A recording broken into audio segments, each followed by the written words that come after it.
Pourquoi ton bébé a plus de gaz et d'inconfort digestif depuis que tu as introduit les probiotiques? Je t'explique pourquoi. Déjà, il faut comprendre ce que c'est qu'un probiotique. Un probiotique, c'est une bactérie amie que l'on vient donner en complément à bébé pour restaurer ou apporter un petit coup de pouce au niveau du microbiote intestinal.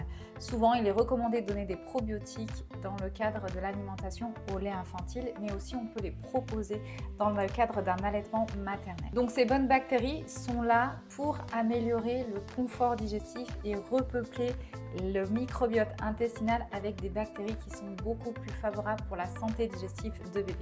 Alors pourquoi ces probiotiques peuvent-ils entraîner des désagréments alors que c'est des bactéries amies?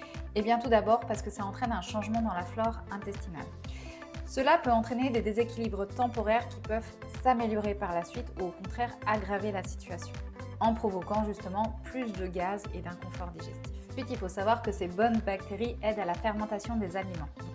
Du fait que ces bonnes bactéries aident à la décomposition des nutriments dans les intestins de bébé, ça peut produire plus de gaz et de fermentation. On en revient à cette problématique de fermentation qui peut favoriser des gaz douloureux, parfois nauséabonds, et des inconforts digestifs à type de colique.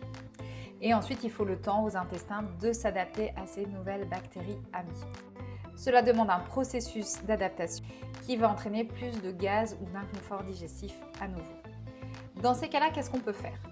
On surveille de près les signes et les symptômes, on voit si c'est vraiment en lien avec l'introduction des probiotiques et dans ces cas-là, on les stoppe temporairement. On revoit avec son médecin les causes potentielles des douleurs digestives, des inconforts digestifs pour voir si on n'est pas passé à côté d'un autre élément qui serait important d'explorer, type des allergies ou un problème de santé beaucoup plus grave. Et si votre médecin dit que c'est OK pour les probiotiques, on les introduit en douceur pour voir la tolérance digestive de bébé. Certains bébés vont pouvoir tolérer la dose complète recommandée par le fabricant et parfois la moitié d'une dose leur sera nécessaire. Donc utilisez des probiotiques bien adaptés, idéalement en gouttes, comme ça on peut doser un petit peu plus facilement les quantités et adapter aux besoins de chaque bébé. Abonne-toi pour plus d'infos.